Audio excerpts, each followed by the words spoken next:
Bwana Yesu asifiwe.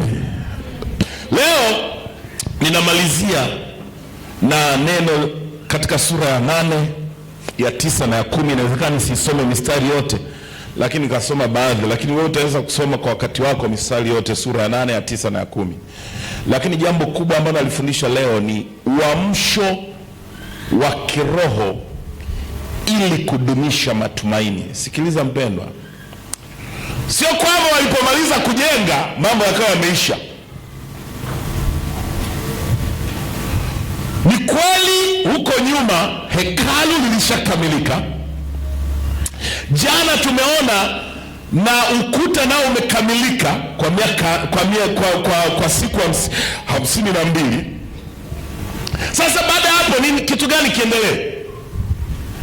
Kwamba tukae tu business as usual, tukae tu na kufanya maisha ya kila siku, tuende tu kwenye biashara zetu au nini? Kwani wewe ukipokea baraka moja, wewe unafanyaje? Kwa mfano Mungu akakutetea katika afya yako, amekuponya. Kwa mfano Mungu akakuponya, biashara yako imekwenda vizuri. Kwa mfano Mungu ametusaidia, kanisa tumejenga, tumemaliza. What next? Kitu gani kinafuata? Sasa hicho ndicho anachofundisha leo. Na vitu viwili vikubwa, ili nimalize kwa usalama, nitaonyesha umuhimu au nafasi ya neno la Mungu. Umuhimu au nafasi ya neno la Mungu. Na cha pili nitasema umuhimu au nafasi ya maombi. Kwa hiyo vitu viwili nitakavyozungumza leo ni neno, ni maombi tena. Kama wewe hutaki kuomba, tunarudi tena, namalizia tena na maombi. Tulianza na maombi, tunamalizia na maombi.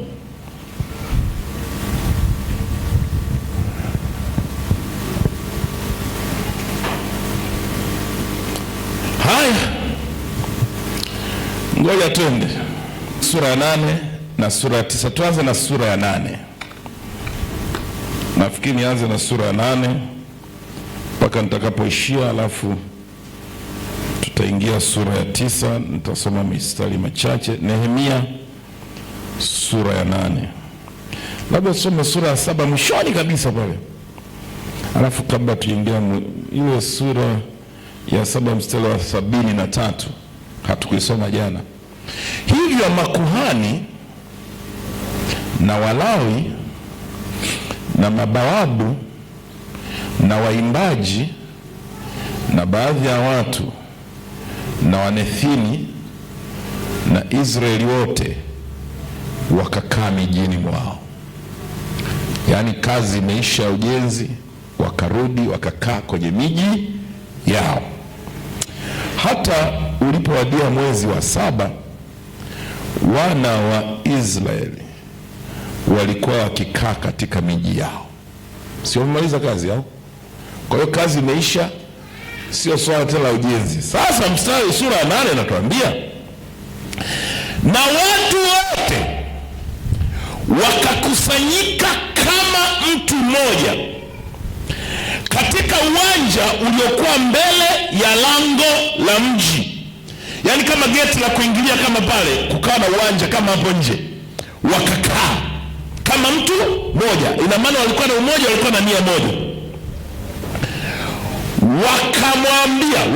Wakamwambia Ezra mwandishi akilete kitabu cha Torati ya Musa, Bwana aliyowaamuru Israeli. Hawa watu walikuwa wazuri sana hizi. Anambia sasa tumemaliza kujenga. Ezra kuhani, hivi kwa hiyo ndio tunaanza maisha. Si tuko tayari, tuna hekalu, sahali tuna ukuta tumeshazungusha.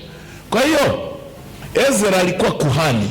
Nilikwambia ile siku ya kwanza, Ezra aliongoza kundi la pili kutoka kule utumwani.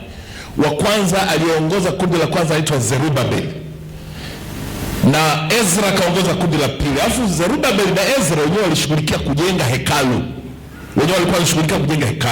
Kundi la tatu likaongozwa na Nehemia, ambaye yeye alikuja kujenga ukuta wa kuzunguka mji. Sasa hekalu limeshajengwa, na sasa mimi nikajiuliza, nikasema Kwa hiyo walivyomalizaga hekalu na ukuta hawajajenga, walikuwa wasomi kitabu cha Torati. Mimi nimejiuliza sana, nikasema haja wao akasema, Ezra, tunataka kusikia kitabu. Wenyewe Biblia yao kwa maneno mengine wakamuita mchungaji mramba, wakamwambia tusomee Biblia. Ndio maana yake, kama huelewi ndio hiyo maana yake. Wakamuita kuhani wa nyumba hii, huyu hapo. Wasema hebu njoo. Sasa Ezra, nikwambia Nehemia hakuwa kuhani, si nilikuwa naambia yeye amemaliza kazi ya ujenzi, amesimamia. Sasa kinachofuata nini? Akamwambia brother, nimeshamaliza, mimi nimetumwa na Mungu, nimemaliza. Sasa maisha yanaendeleaje hapo? Sasa watu, Biblia inasema wakamwita Ezra mwandishi. Alikuwa ni mwandishi, scribe. Kulikuwa na watu wanaitwa waandishi, hata kwenye Biblia Agano Jipya utakuta kuna waandishi na Mafarisayo. Yeye alikuwa ni mwandishi. Mwandishi ni watu walikuwa wanaandika maandiko. Haya maandiko kabisa. Wanatumika, mwandishi wazuri. Maana kumbuka hakuna typewriter hapo. Watu wanaandika, tena walikuwa wanakula viapo kuandika. Kuandika hata neno kuliandika tu unatetemeka. Kuliandika hata neno Yahweh. Kuandika tu neno Mungu. Yaani mpaka inabidi jitakase kuliandika. Hao waandishi walikuwa wanaandika. Kwa hiyo walikuwa ni waandishi, kazi yao kuandika maandiko matakatifu kwenye zile scrolls, kwenye yale magombo, tunasikia gombo la chuo. Wanaandika neno kwa neno, usikosee, na unakula viapo na unaomba. Sasa alikuwa ni mmoja wapo ni Ezra. Lakini Ezra bahati nzuri alikuwa kuhani. Makuhani walikuwa ni ukoo wa Haruni katika Biblia. Haruni na ukoo wake. Lakini wote walikuwa ni watoto wa Lawi. Mmoja wa watoto wa Israeli anaitwa Lawi. Hao makuhani walitoka kwa Walawi, lakini ukoo wa Haruni wakawa wenyewe ni makuhani. Lakini wengine Walawi wengine na wenyewe walikuwa na huduma madhabahuni. Wanafanya huduma kama hivyo, waimbaji, wazee wa kanisa, na wengine wote wana huduma madhabahuni. Walikuwa ni Walawi. Sasa wakamwita Ezra mwandishi, wakasema kilete kitabu cha Torati ya Musa, Bwana aliyomwamuru Israeli. Mstari wa 2. Naye Ezra kuhani, kule amesema mwandishi, hapa kuhani. Ndio nimekwambia alikuwa ni kuhani na alikuwa ni mwandishi. Naye Ezra kuhani akaileta Torati mbele ya kusanyiko la wanaume na wanawake na wote walioweza kusikia na kufahamu. Wote walikuwa na uwezo wa kusikia na kufahamu kile kinachozungumzwa, wanawake na wanaume. Siku ya kwanza na mwezi wa 7 akasoma humo mbele ya uwanja uliokuwa ukikabili lango la mji, tangu mapambazuko hata adhuhuri, mbele ya hao wanaume na wanawake na wale walioweza kufahamu, na masikio ya watu wote yakasikiliza kitabu cha Torati. Biblia ingine inasema wakasikiliza kwa makini yaliyokuwa kisomwa. Torati ni vitabu 5 vya Musa. Kwa hiyo kitabu cha Mwanzo, kitabu cha Kutoka, kitabu cha Hesabu, kitabu cha Mambo ya Walawi na kitabu cha Kumbukumbu la Torati. Kwa hiyo kikasoma toka asubuhi mpaka adhuhuri, maana mpaka mchana, nusu siku wanasikiliza. Alafu hamna mbwembwe, ni kusoma maandiko. Musa akasema hivi, akasema mtatoka hapa, mtafanya hivi. Cha Walawi ndio siseme kabisa, ibada zitakuwa nafanyika, dhabihu mtakuwa mnatoa hivi. Wakasoma, wakasikiliza, watu wakasikiliza toka asubuhi, mapambazuko saa 12 nafikiri, mapambazuko nafikiri alfajiri kabisa saa 12. Wakasikiliza mpaka adhuhuri. Adhuhuri ni mchana. Kwa hiyo nusu siku wakaitumia kusikiliza. Mstari wa 4, naye Ezra kuhani akasimama juu ya mimbari kama alivyosimama Dr. Maboko. Mimbari ni mahali pa juu, ni mahali palipoinuliwa. Akasimama katika mimbari ya miti, walitengeneza mimbari ya miti waliokuwa wameifanya kwa kusudi hilo. Ina maana waliamua tuko serious, tutengeneza madhabahu. Si watu wanatengeneza madhabahu hata kuhubiri nje. Wengine wanakuwekea meza, maisha yanaendelea. Wengine wanakuwekea matofali, maisha yanaendelea. Madhabahu. Kwa hiyo hao walitengeneza miti. waliokuwa wameifanya kwa kusudi hilo. Na karibu naye wakasimama, wakataja wengine hao: Mitithia, Shema na Anaya na Uria na Milkia na Maasea mkono wake wa kuume na mkono wa kushoto. Walikuwepo watu wanamtia moyo hapo, wamesimama pamoja naye: Pedaya na Misabaeli na Malkia na Hashum na Hishibadadi na Zekaria. Haya, mstari wa 6. Ezra akamhimidi Bwana Mungu mkuu, na watu wote wakaitikia amina, amina. Jana amesoma alafu anamhimidi Mungu.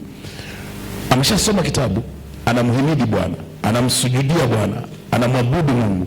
Na watu wote wakasema amina, amina, pamoja na kuinua mikono yao. Kisha wakainama vichwa vyao wakamsujudu Bwana kifudifudi. Wakasujudu, ile ya kusujudu. Alafu hapo ameshasoma, wakainama chini wakasema, Mungu nastahili sifa na heshima, umetutendea mambo ya ajabu.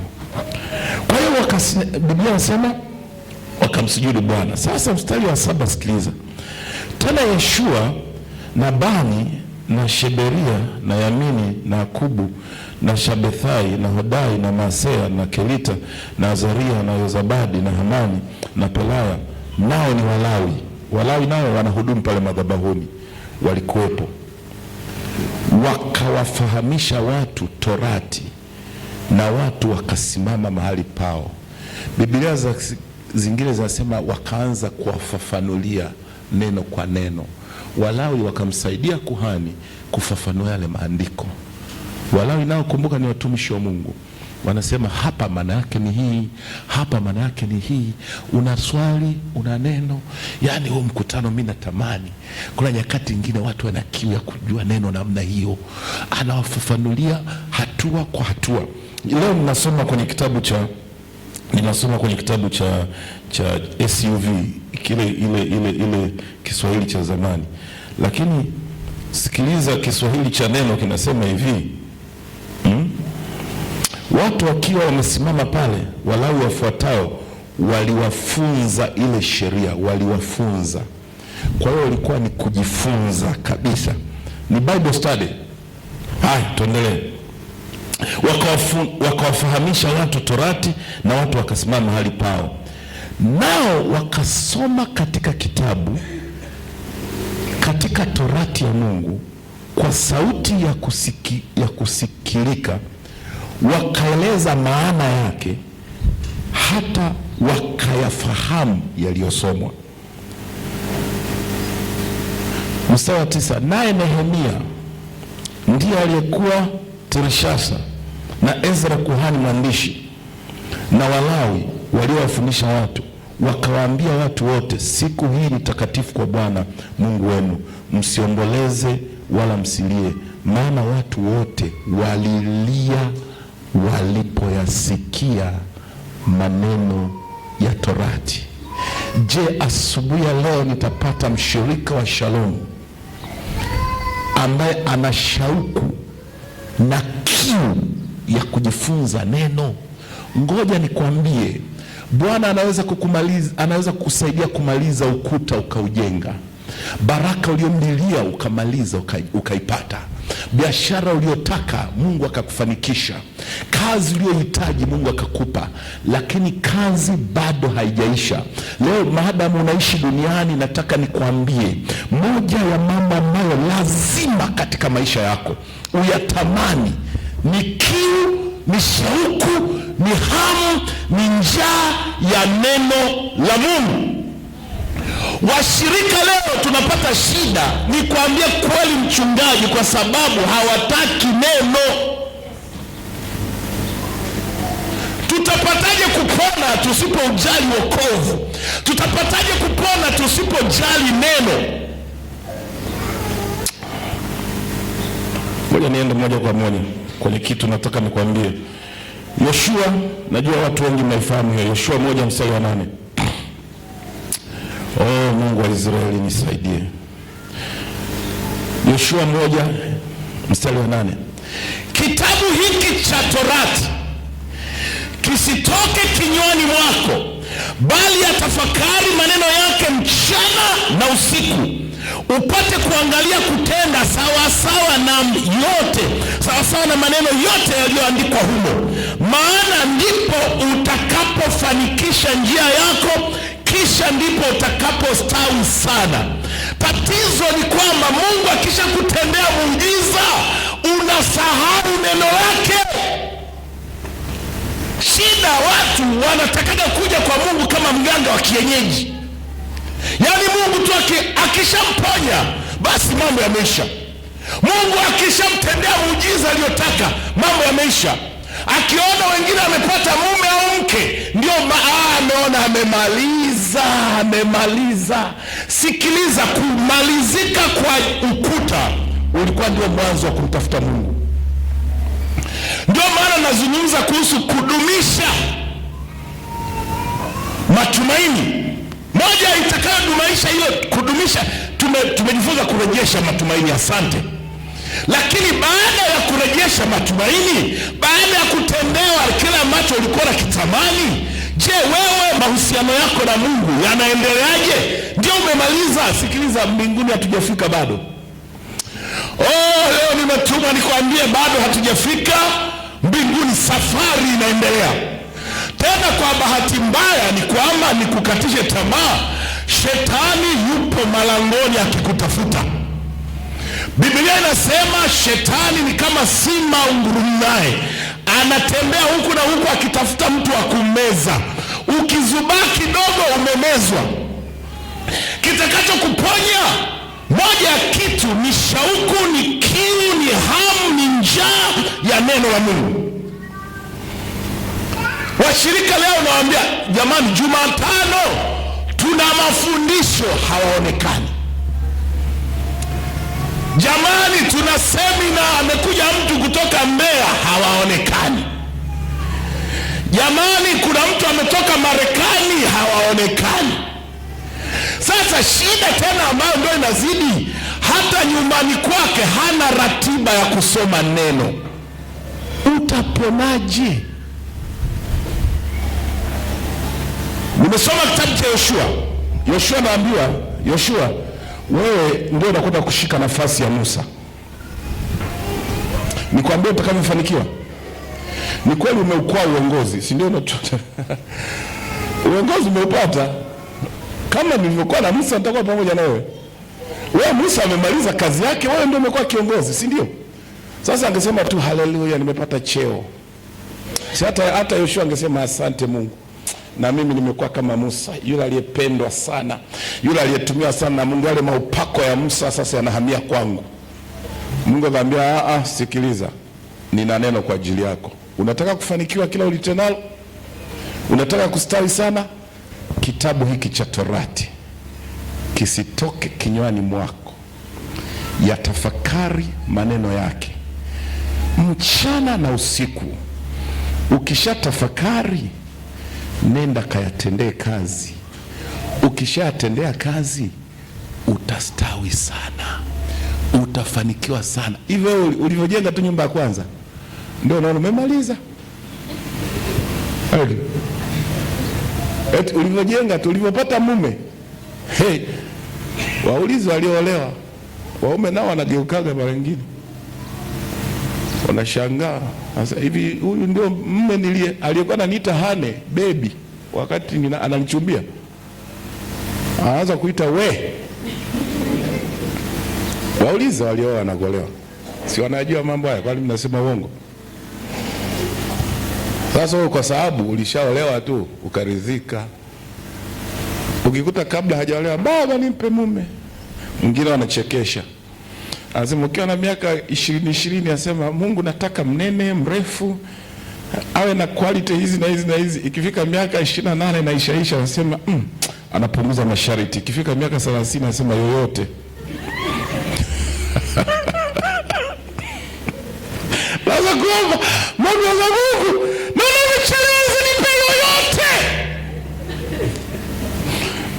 Sijui bwana, mimi kuna watu wanasemaga wanatania mabinti, sijui ni kweli. Wale mmefikisha miaka 35 hivi bado hujaolewa, kwani naombaje sasa? Ni maombi sawa sana wale wa mwanzoni. alikuwa naomba mchungaji. Sasa mchungaji hajaja. Mungu yoyote tunipe, mimi nitaridhika maadamu wewe unanijua niliko tangu kuzaliwa kwangu, na maandiko anakoti, ulinijua tangu tumboni. Yupo aliyeniandalia toka zamani, ni maneno yangu tu ni mbwembwe. Naomba sasa akili zinaanza kujipanga. Sasa shida akishapatikana inakuwaje? Mimi ndio shida nilionayo. Si kweli kwamba Mungu wao wafanyie watu miujiza. Mimi najua watu Mungu anafanyia miujiza. Ngoja nikusaidie kitu kimoja. Kuna wakati fulani, wakati naanza huduma mchungaji, nimeanza huduma bwana, watu wakawa wanakuja, au bwana tumesikia Maboko umeanza huduma. Akaja dada mmoja hivi, tena alikuwa wala sio wala Pentecost wala sio nini, kwenye dini yake huko ametoka. Nilimuongoza sala toba mimi mwenyewe. Shida ni kwamba alikuwa hajapata mtoto, ana mtoto mmoja, alafu baadaye zikawa mimba zote zinaharibika zinazofuata. Mtoto alishakuwa mkubwa. Hizo unajua kuharibika kwake, kwa wale wataalamu wa mahospitali, alikuwa anapata kitu cha molar pregnancy. Yaani mimba inageuka inakuwa kama zabibu. Yaani yanakuwa madubashi, yani yanajinyonga nyonga, yani hata ukienda wanaita molar pregnancy. Imegeuka yale mtoto baada ya kujiumba mtoto kinatengeneza kitu kama zabibu zimeumana hivi. Molar pregnancy, madaktari wananifahamu na manesi. Sasa ilikuwa kila akifanya hivyo, kila mtoto hivi. Sasa nikahubiri siku moja. Tena nilikuwa nakumbuka na dadavua, napendaga kufanya exposition. Kitabu cha Mwanzo na hasa habari za Ibrahim. Nikafika wakati Ibrahim alipopata mtoto ambaye Mungu ndiye alimkusudia. Nikajisikia moyoni, nikasema kama kuna mtu ambaye anahitaji mtoto aje hapa, majira kama ya mwakani Mungu atapata mtoto. Akatoka peke yake huyo dada. Nikamwambia mama, shika hilo tumbo. Maombi ya kawaida tu. Baada ya miezi mitatu aliniita majina yote anayojua. My pastor, my apostle, my prophet. Yani yale majina yote vyote unavyojua. Yaani mchungaji wangu, mtume wangu, nabii wangu, baba, dadi, na Kiingereza na Kiswahili mumu. Nikasema, kumetokea nini mwanangu? Mbona maneno sifa nyingi? I'm pregnant. Okay. Kwa maana nimepata mimba. Alivyoniambia hivyo, nikamwambia usoka, lakini sijui kama itadumu. Nimekwenda hospitali, wamepima, nikamwambia hakuna kitu kilichopatikana madhabahuni, lazima kitokee. Nikamwombea kumuondolea wasiwasi. Nikasema tunamtukuza Mungu kwa ajili ya hilo. Bwana, yule mtoto akaja kuzaliwa. Ninazo mpika picha mpaka leo. Siku amemleta madhabahuni, mtoto aliyepatikana madhabahuni. Nikamshika hivi, nikamkumbatia, nikalia sana kumtukuza Mungu kwa ajili ya binti. Analia machozi, anamshukuru Mungu. Unajua baada ya hapo, si akaondoka kanisani. Alichokipata amekipata. Hana nia ya neno tena, hana nia ya maombi. Usiwe kama huyo tafadhali. Umesikia? Najua kuna watu mmetendea miujiza hata kwenye madhabahu hii. Kaa hapa. Ufundishwe neno.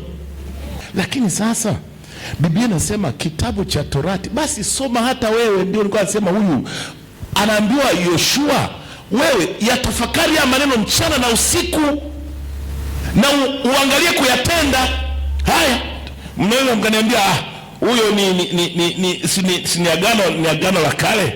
Walikuwa wanaambia Torati. Haya, twende sasa kwa Yesu mwenyewe sasa.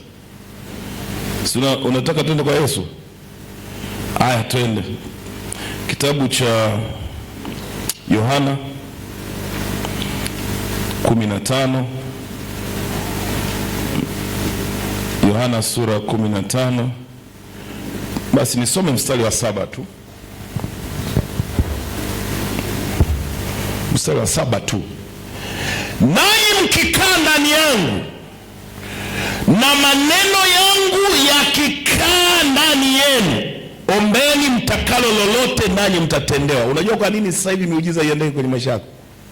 hutaki kukaa ndani na maneno ya Mungu kukaa ndani yako. Biblia inasema maneno yako ni taa ya miguu yangu. Kuna maandiko mengi sana, moyoni mwangu nimeliweka neno lako nisikutende dhambi.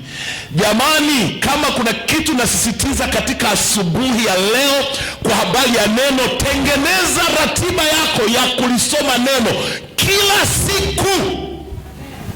Uwe na ratiba ya kulisoma neno, uwe na ratiba ya kuja kusikiliza neno kanisani uhubiriwe, ili kudumisha huo muujiza, ili kudumisha hilo jambo ambalo umekuwa ukilihitaji, na ili upate zaidi na kufanikiwa ni neno litakapokaa kwa wingi, utakapotafakari mchana na usiku na kuangalia kutenda sawasawa na yote yaliyoandikwa, ndipo ambapo na Mungu atakuwa upande wako.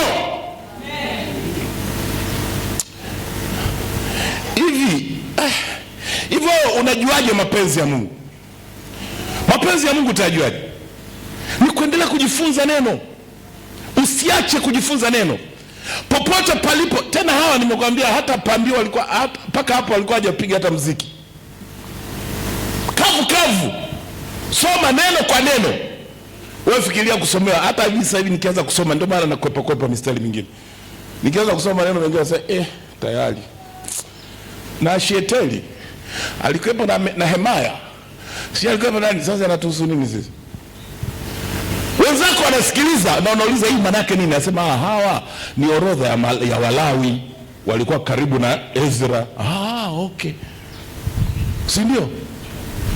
Usichokiuliza, usichokielewa unauliza. Wapo watakatifu hapa wameshakomaa kiroho.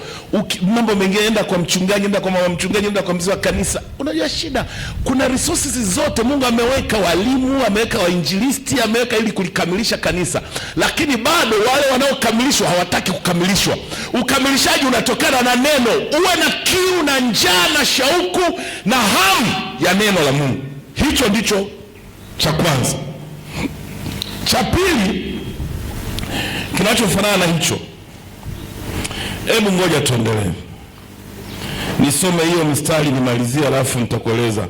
Cha pili ni maombi, lakini hebu ngoja tumalizie kwanza hiyo mstari, alafu nikupeleke sura ya 9 ambayo inazungumzia maombi. Tuko kwenye kitabu cha Nehemia sura ya 8. Tumefika sijui mstari wa ngapi?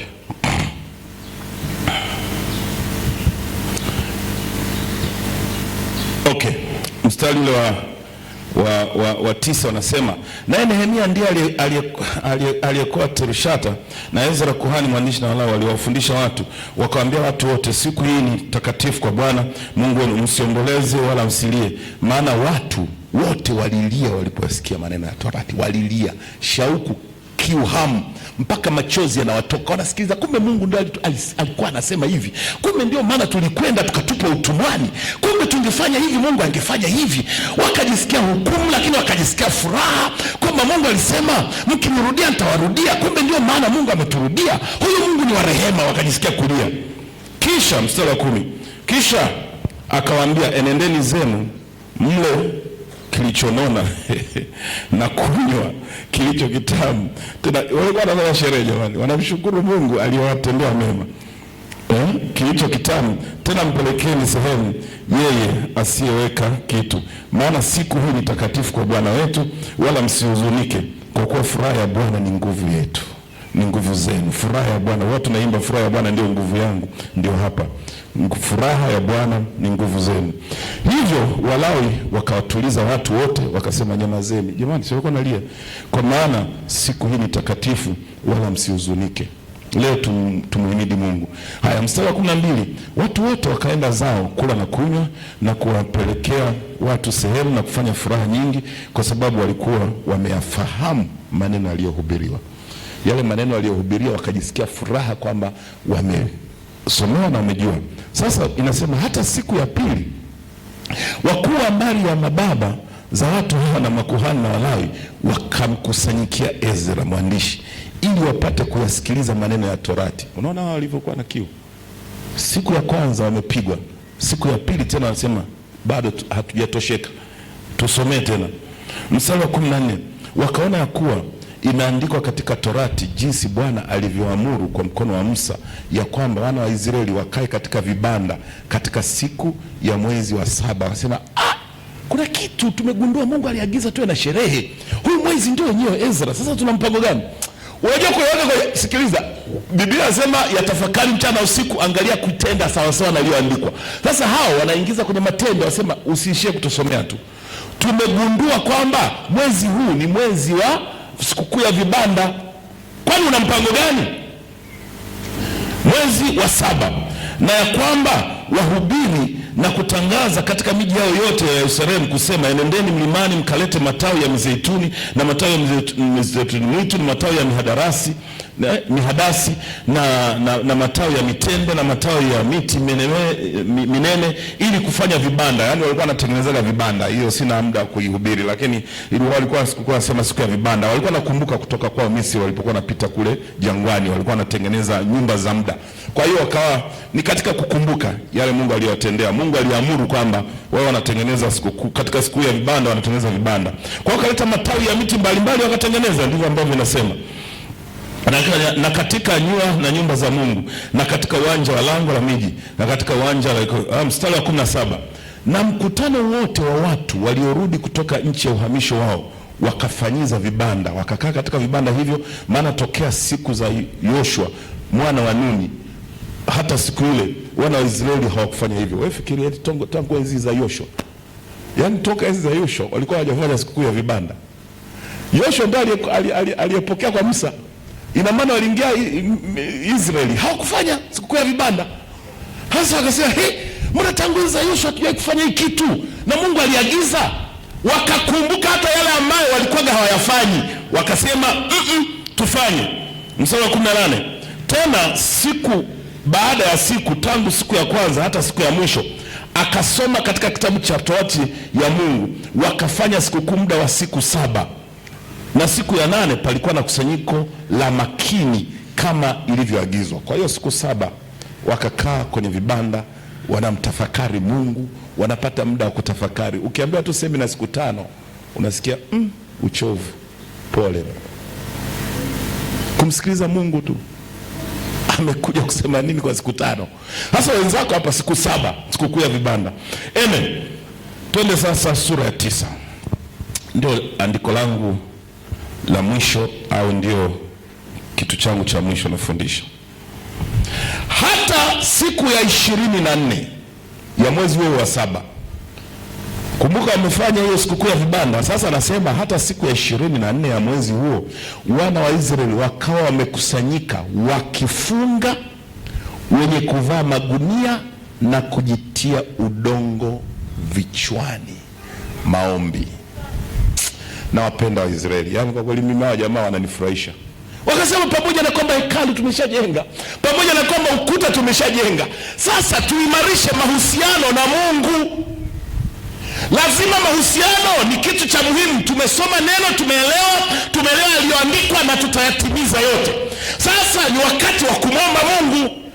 Biblia inasema siku ya 24 wakakusanyika kwa ajili ya maombi. Mtu ukitangaziwa maombi tu ya siku 3, miayo. Najua umeshasikia mara nyingi maombi, lakini nimetumwa nikusisitize tena kwamba maombi yao ni chakula cha kila siku. Na neno hiyo ni chakula cha kila siku. Tafadhali ninapoondoka ninakuachia usia huu. Usiache neno, usiache kuomba. Wakasema neno tumeshalisikia, sasa tufanye nini? Siku ya 24 ya mwezi huo wana wa Israeli wakawa wamekusanyika wakifunga, yani walifunga chakula. Wenye kuvaa magunia ilikuwa ni namna ya kujinyenyekeza, kuacha utu wako. Najua gunia ukilivaa kwanza inaweza likakuasha. Ndio hivyo. Walikuwa wanavaa magunia kabisa. Wenyewe walikuwa wanapofunga, wanapoomboleza mbele za Mungu, wanavaa magunia kuonyesha unyenyekevu mbele za Mungu. Lakini pia cha ajabu walikuwa wanaweka paka udongo. Leo hatukwambia hata hivyo. Tunakwambia tu njoo kwenye maombi, wewe funga. Wenzio walikuwa mpaka wanavaa magunia, wanaweka na udongo kuonyesha kweli wako serious nayo maombi, wamedhamiria. Kuonyesha dhamiri ya kweli, walikuwa wanafanya vitu vya nje kama hivi. Haya, mstari wa 2. waliokuwa wa uzao wa Israeli wakajitenga na wageni wote, wakasimama wakaziungama dhambi zao na maovu ya baba yao. Katika maombi wakasema, Mungu, tulikutenda dhambi, hata utumwani tulienda ni kwa sababu ya shingo zetu ngumu. Baba, tunaomba tusamehe, tusirudi tena kwenye mateso kama tuliyopata kwa miaka 70. Mungu wangu, tunaomba tena, tunatubu hata dhambi za baba zetu. Baba zetu walikutenda uovu, lakini sisi tumesimama hapa leo kuomba kwa ajili ya dhambi zetu na dhambi za baba zetu. Mstari wa 3, basi wakasimama mahali pao wakasoma kitabu. Unaona tena, wakasoma tena kitabu, wakasoma katika kitabu cha Torati Bwana Mungu wao muda wa robo siku. Safari hiyo wamepiga robo siku, masaa 3. Robo ya kwanza wakaitumia maneno. Biblia inasema na robo nyingine wakaungama wakamwabudu Bwana Mungu wao, na masaa 3 yaliyofuata wanaomba. Kwa hiyo masaa 6 hapa tena tunapata package ya siku 24. Wanasoma neno kwa masaa 3, wakaomba kwa masaa 3. Haya, ngoja nimalizie. Ndipo wakasimama, mstari wa 4, ndipo wakasimama madarajani pa Walawi, Yeshua na Bani na Kadimeli na Shebania na Buni na Sherebia na Bani na Kenani, wakamlilia Bwana Mungu wao kwa sauti kuu. Ndipo Walawi wametajwa hapo, orodha ya Walawi, wakamhimidi Bwana. Biblia inasema wakasema ngoja nisome mstari wa 5. Ndipo Walawi Yeshua, Kadieli na Bani na Heshabenaya na Sherebia na Hodia na Sherani Pathali wakasema, simameni. Akamhimidi Bwana Mungu mkamhimidi Bwana Mungu wenu tangu milele na milele, na lihimidiwe jina lako tukufu lililotukuka kuliko baraka zote. Ezra akasimama tena, mstari wa 6, akasema, wewe ndiwe Bwana, wewe peke yako. Kuhani naye alikuwepo katikati yao, wakaomba naye, na Biblia inasema wakafanya hivyo maombi. Unaweza kusoma kwa wakati wako. Wewe ndiwe Bwana, mstari wa 7, akaomba nawe unauona moyo kuwa mwaminifu mbele zako. Akaomba sana huyo kuhani naye, tena uliyaona mateso ya baba zetu kule Misri, akamkumbusha jinsi alivyowatoa kwa Ibrahimu mpaka kuja Misri na madhambi yaliyofanyika. Utasoma kwa wakati wako. Lakini narukia mstari wa 16, lakini wao na baba zetu wakatakabari, wakafanya shingo zao kuwa ngumu, wala hawakusikiliza. Wanatubu mpaka dhambi za baba zao na kuendelea. Na mstari wa 18, naam, hata walipojifanyia ndama ya usubu na kusema, huyu ndiye Mungu wako aliyekupa, tena ulipokuwa umefanya machukizo, hata hivyo wewe kwa wingi wa rehema. Wanakumbuka rehema za Mungu. Utaendelea. Lakini narukia mstari wa 25, wakaitwaa miji yenye boma na nchi yenye neema, wakazitamalaki nyumba zilizojaa vitu vyema, birika zilizochimbwa, mizabibu. Yaani jinsi walivyoingia kule Misri na mambo yaliyofanyika. Na mwisho wa siku kabisa, naomba nimalizie mstari wa mwisho wa 38. Unanifurahisha sana. Mengine ni maombi tu, unaweza kusoma maombi waliyotamka. Walimkumbusha Mungu historia yao yote. Mstari wa 38, na kwa sababu ya hayo yote sisi twafanya agano la hakika na kuliandika, na wakuu wetu na Walawi wetu na makuhani wetu wanalitilia muhuri. Hao watu walikuwa wameamua, wakasema, kuanzia leo Baba, yale tuliyosoma kwenye neno yatakuwa ndio maisha yetu. Yale tuliyokuwa tukiyafanya katika maombi, hayo ndio chakula chetu cha kila siku. Na kuanzia leo haya tunafanya maagano. Wakasema sio tu kwamba tunasema kwa maneno, tunatia muhuri. Tunakula kiapo, na wewe andika, weka sahihi, wakuu zetu Ezra iweka, Nehemia njoo andika, wewe wakuu wetu andikeni kwamba kuanzia leo tutamwabudu Mungu na tutamwishia Mungu pekee. Na njia 2 kubwa za kusogea katika uwepo wa Mungu. Watu wengine wanafikiri hivi, hata toba. Hapa walikuwa wanafanya mambo ya toba. Ngoja nikusaidie. Watu wengine wanafikiri tunarudi kule kwenye liturujia ya kwenda kutubu kila wakati. Hapana, ngoja nikwambie kitu utasahau. Wakati tunapoendelea tukiishi maisha ya Kikristo, Biblia imesema sio tu kwamba usizini, usiue, usilewe, usifanye hiki. Biblia inasema hata jema unalojua usipolitenda kwako ni dhambi. Leo mimi ninazungumza hata kutokuja kwenye ibada ni dhambi, lakini watu wanaona raha tu. Ndio maana hawa watu, zile toba ni toba za kuimarisha mahusiano, sio za kuzaliwa mara ya pili. Ulishazaliwa mara ya pili, ni kweli. Hata wewe ni bibi harusi, hata Yesu anakuita wewe ni bibi harusi. Tunaendelea kuimarisha mahusiano, ni toba za kuimarisha mahusiano. Kama umegundua kwamba wewe ulikuwa ufanyi vizuri katika maombi, ni swala la kwenda kwa Mungu, asema kuanzia sasa, kama alivyosema, kuanzia sasa ninaahidi kwamba nitafanya, naomba unisamehe, naomba unirehemu dhambi zangu zote. Kama ulikuwa unajua kuhubiri, kushuhudia watu wengine ni jambo ambalo unatakiwa kufanya na ulifanya, unamwambia Mungu, naomba unisamehe. Kama ulikuwa unajua kutoa sadaka, sura ya 10 nenda kasome, walianza mpaka kutoa sadaka baada ya kujifunza. Akasema mambo ya kutoa sadaka tulishaacha. Kuna wengine wanaridhika tu. Sasa wewe umeshafanya, umemkosea Mungu, kwa hiyo naingia tu kimya kimya. Mwaka jana kufanya vizuri, sasa Mungu wa rehema, naingia na kujipanguza, utafikiri wewe ulikuwa hujawahi kufanya hivyo. Sikiliza, unapokwenda mbele ya Mungu, ni Mungu mwenye kutetemesha, ni Mungu mwenye kuogofya. Lazima uende kwa unyenyekevu. Chochote ambacho ulijua ni chema ambacho hujakifanya, ni swala la kutubu pia. Sasa ndio maana nakufundisha, unapokuwa kanisani, neno likihubiriwa ukajua huwa hulitendei kazi, ndio maana watu naita watu kutubu. Sio kwamba toba kwamba unampokea Yesu mara ya kwanza. Hiyo toba ulishafanya, ndio kiapo ulichokula ulipokuwa na mkeo au mmeo, lakini haimaanishi wao hamkoseani. Ni toba za mahusiano. Hizi ni toba za kuimarisha mahusiano, kwamba kama Mungu nimemkwaza hapa, sikumfanyia vizuri na nini, ndio maana tunawaita watu, lakini hatukwambii njoo tena utubu umpokee Yesu kwa mara nyingine. Tunakwambia utubu ili uimarishe mahusiano. Na mimi nimalizie tu kwa kusema hivi, kama kuna kitu ambacho tutoke na azimio leo, nisikiliza kwa makini. Mambo mawili: hatutadharau nafasi ya neno. Au ule mstari wengine hawakusoma vizuri yale maneno ya Yesu. Ile Yohana mkisema vizuri, Yohana 15, kuna kitu pale nilikiacha kwa kusudi, lakini kwa sababu kilikuwa kinahusiana na hili swala la maombi. Yohana, hebu nimalizia hapo. Yohana sura 15 mstari wa 7. Hebu tusome kwa makini ule mstari.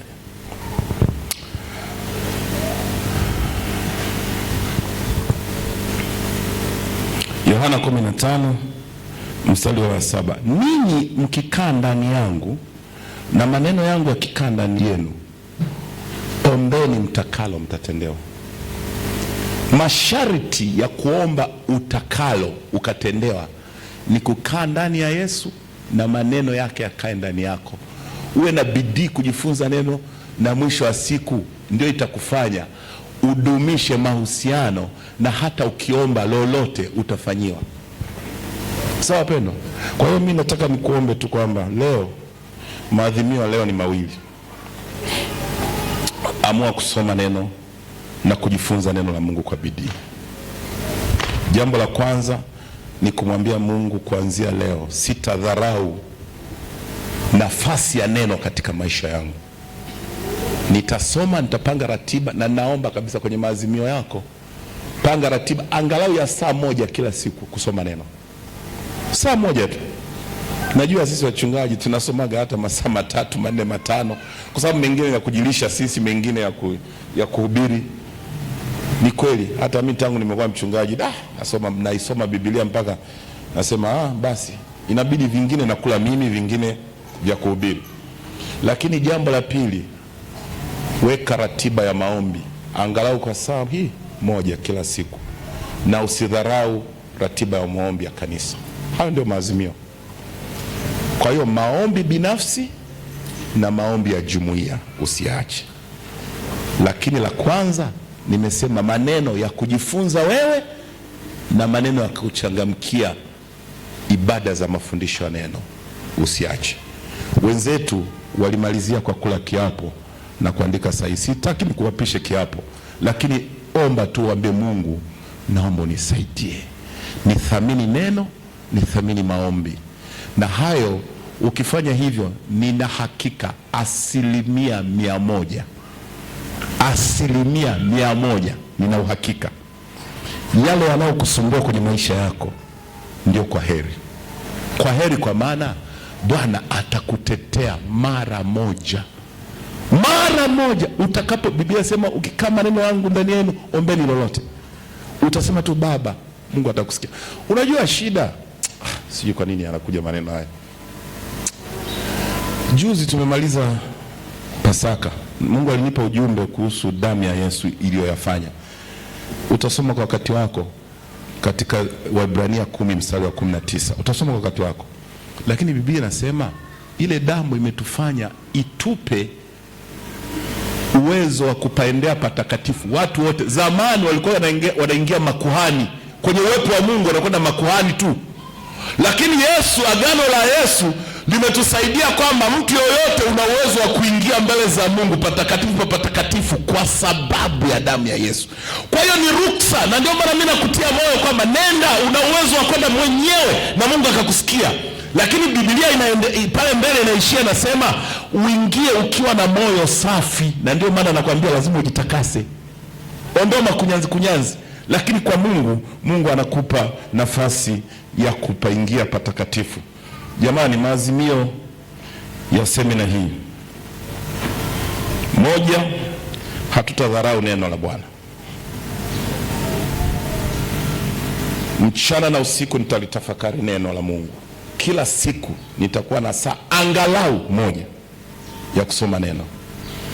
Pili, sitadharau ibada za kujifunza neno kwenye habari ya neno. Kwa habari ya maombi, nitakuwa na maombi yangu binafsi kwa angalau saa moja, na sitadharau ibada za maombi kanisani. Kama ukifanya hivyo, na mimi nitasema kwa kweli semina hii ilikuwa na matunda. Kama umuhimu wa maombi umemwona Yeremia, umeona wana wa Israeli walivyoomba, nimekufundisha sana. Umuhimu wa neno leo nimekufundisha, walivyomaliza wakasema sasa ni wakati wa kudumisha haya matumaini. Hebu tulisome neno, tuelewe Mungu alikuwa anatuagiza ili tusimtende Mungu dhambi tena ambayo ilikuwa ni sababu ya sisi kwenda utumwani.